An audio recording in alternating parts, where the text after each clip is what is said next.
Wilson, saya Merin, Dan saya Gimana, dan saya Diego.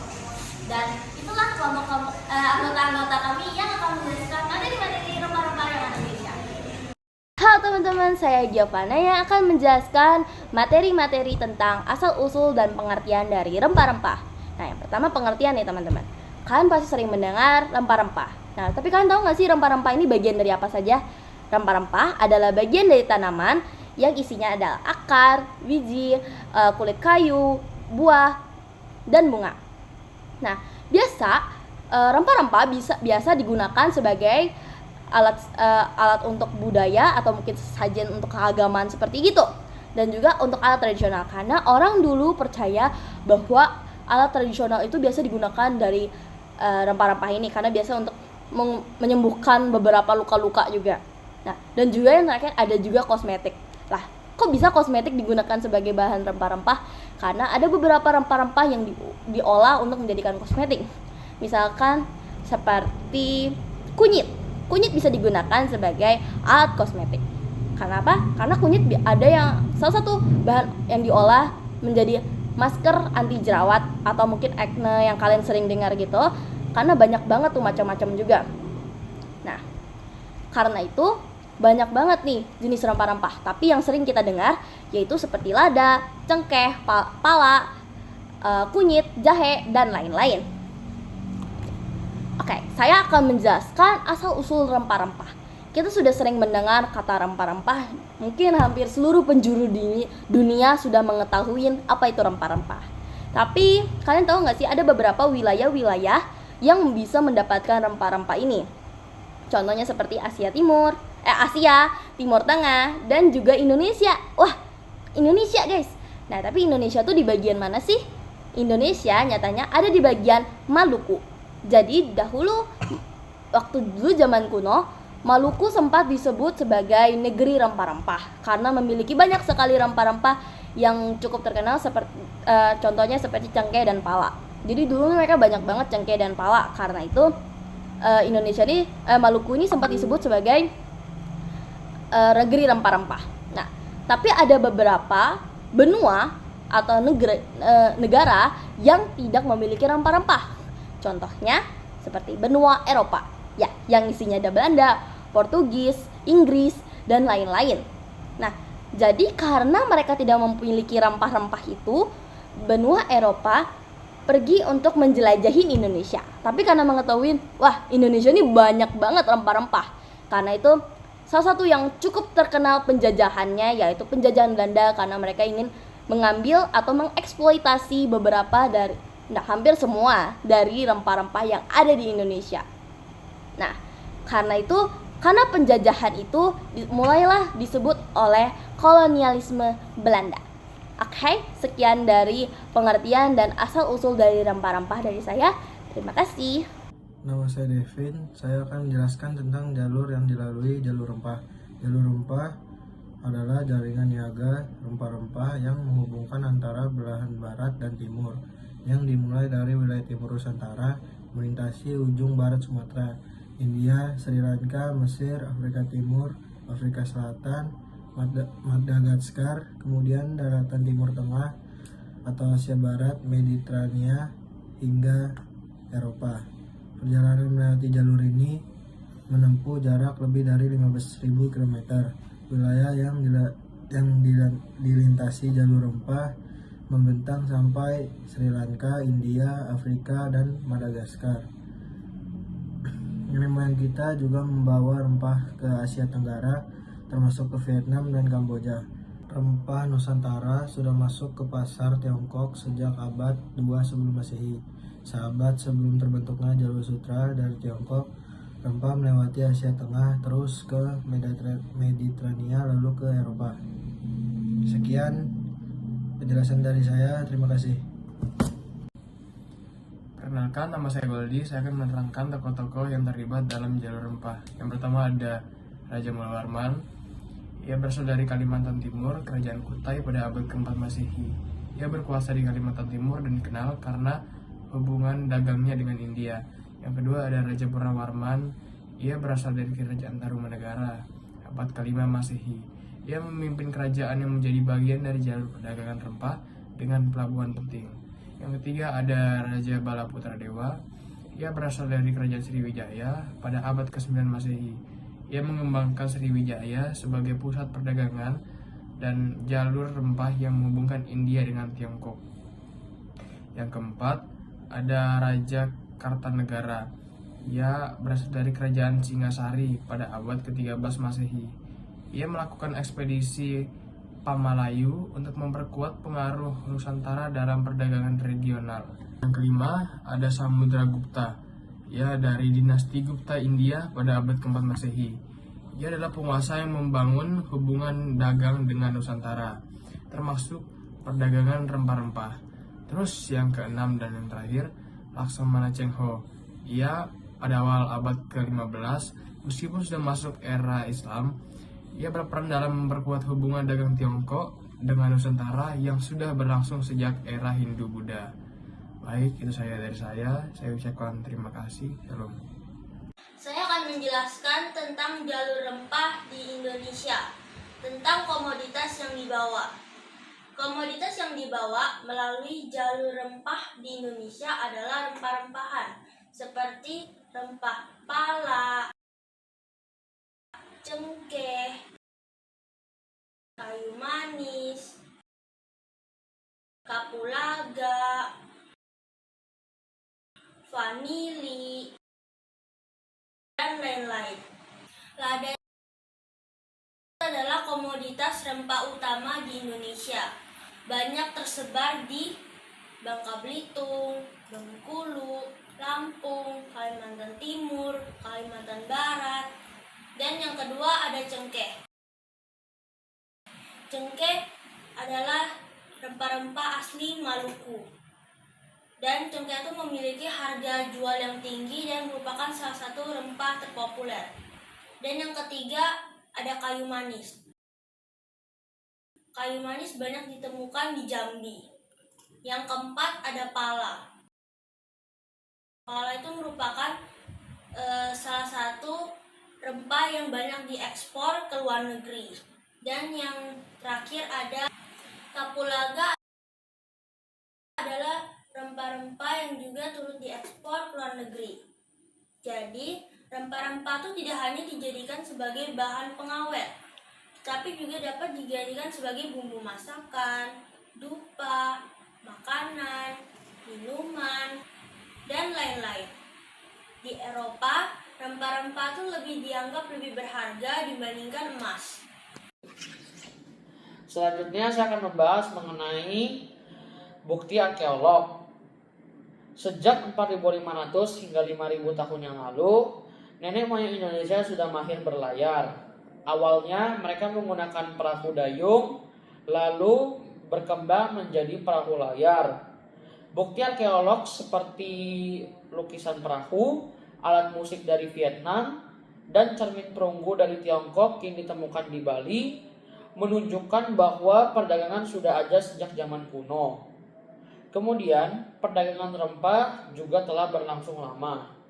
Di Mesir, terdapat lukisan yang menggambarkan ekspedisi Ratu Hatshepsut yang berkuasa pada tahun 1503 hingga 1482 sebelum Masehi, membawa tanaman dan bahan wewangian untuk pemujaan.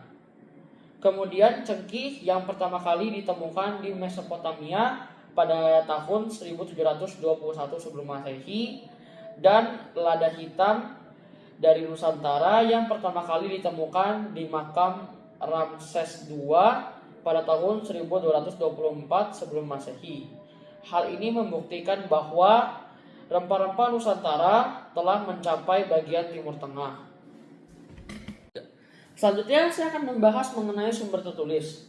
Sejak abad ke-5 sebelum Masehi, perdagangan antara Romawi, Persia, India, dan Tiongkok mulai berkembang. Awalnya, perdagangan tersebut dilakukan melalui jalur darat di Asia Tengah. Rempah-rempah baru mulai dikenal luas pada abad kedua sebelum Masehi saat jalur laut digunakan. Kemudian, sumber India pada abad ketiga sudah menyebutkan Jawa sebagai asal rempah-rempah. Kemudian pada kitab petunjuk pelaut kelautan Eritrea Eritrea yaitu nama Yunani kuno dari Samudra Hindia mencatat perdagangan rempah-rempah dari timur. Sementara kitab Ramayana menyebutkan bahwa kayu gaharu dan cendana berasal dari daerah timur Nusantara. Di Romawi, Pliny the Elder atau Gallus Plinus Secundus pada abad 23 atau 24 hingga 79 Masehi mencatat perdagangan rempah-rempah dari timur, dan peta yang dibuat oleh Claudius Ptolemeus pada abad ke-1 Masehi menunjukkan kota Barus sebagai pusat perdagangan kapur barus. Tiongkok kemudian berdagang dengan Nusantara sejak abad kedua Masehi. Dan catatan dinasti Han pada abad ketiga Masehi mencatat bahwa para pejabat menggunakan cengkih dari Maluku sebagai pewangi agar mulut mereka tidak bau ketika berbicara dengan kaisar. Catatan Fasien pada abad 413 Masehi dan Gunawarman pada antara abad 424 hingga abad 453 Masehi membuktikan adanya interaksi dagang atau budaya melalui jalur laut. Shalom semuanya, perkenalkan nama saya Kerin dan hari ini saya akan menjelaskan tentang pengaruh jalur rempah-rempah di Indonesia. Jalur rempah-rempah memiliki dampak yang mendalam terhadap sejarah Indonesia, mulai dari segi ekonomi, politik, budaya, hingga hubungan internasional. Jalur rempah-rempah itu merujuk pada rute perdagangan yang menghubungkan antara Asia dengan Eropa. Jalur ini juga bergantung pada rempah-rempah yang menjadi komoditas utama waktu itu. Di Indonesia, terutama wilayah Maluku, adalah salah satu penghasil utama rempah-rempah yang sangat dihargai di pasar dunia pada abad pertengahan hingga awal zaman modern. Nah, di poin pertama saya akan menjelaskan tentang pengaruh ekonomi. Rempah-rempah seperti cengkeh, pala, dan lada dari Indonesia juga menjadi komoditas berharga di pasar internasional pada masa lalu. Mereka itu mendorong terbentuknya jalur perdagangan antara Eropa dengan Asia Tenggara. Dan karena itu, kedatangan bangsa Eropa, terutama Portugis dan juga Belanda, mengubah Indonesia menjadi pusat utama perdagangan rempah-rempah. Terbentuknya FOC yang didirikan oleh Belanda juga menguasai perdagangan ini dengan menerapkan sistem memonopoli rakyat Indonesia yang menguntungkan pihak kolonial, sementara merugikan ekonomi lokal Indonesia. Poin kedua adalah pengaruh politik. Jalur rempah-rempah juga memicu persaingan sengit antara bangsa Eropa, seperti Portugis dan Belanda. Mereka berlomba-lomba untuk menguasai perdagangan rempah-rempah, yang berujung pada konflik dan dominasi Belanda atas Indonesia. Belanda sendiri menguasai sebagian besar perdagangan rempah-rempah melalui organisasinya yaitu FOC. Mereka itu memaksakan sistem monopoli yang menguntungkan mereka, namun merugikan kita rakyat Indonesia. Karena FOC terikat dalam sistem perkebunan yang sangat eksploitatif. Poin ketiga yaitu pengaruh budaya dan agama. Jalur rempah-rempah juga membawa pengaruh besar dalam perkembangan budaya dan juga agama di Indonesia, terutama dalam penyebaran agama Islam. Agama Islam dibawa oleh pedagang Muslim dari India dan Timur Tengah. Selain itu, interaksi budaya dari berbagai bangsa juga mempengaruhi seni, arsitektur, dan bahasa-bahasa di Indonesia, seperti pengaruh arsitektur masjid bergaya Timur Tengah dan juga penggunaan bahasa Arab. Poin keempat, saya akan menjelaskan tentang perkembangan pelayaran dan navigasi. Apa sih maksudnya ini? Maksudnya adalah jalur rempah-rempah itu juga mendorong kemajuan dalam teknologi pelayaran. Ya, pelayaran.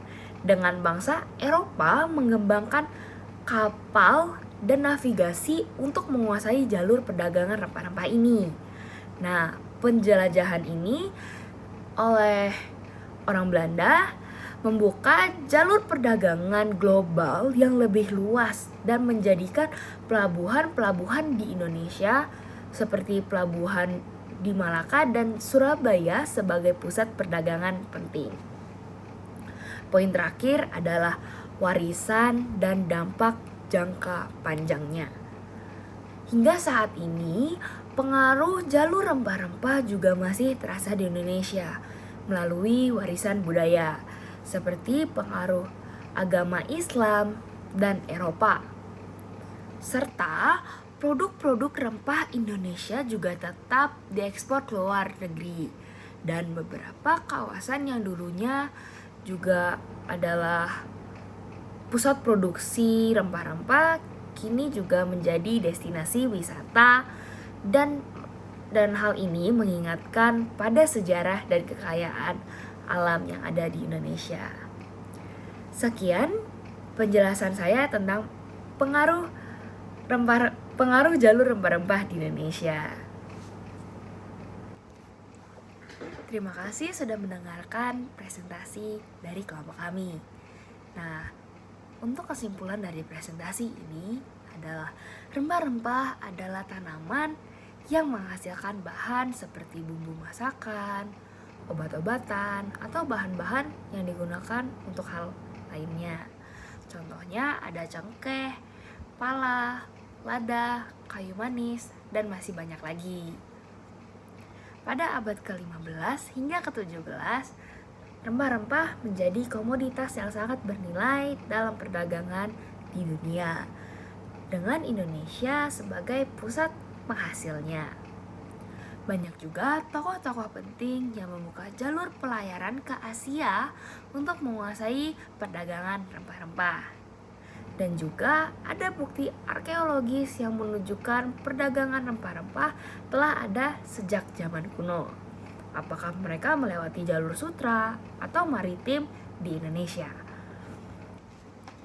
Nah, jalur rempah-rempah juga memberikan pengaruh besar di Indonesia dalam hal ekonomi, budaya, dan juga politik.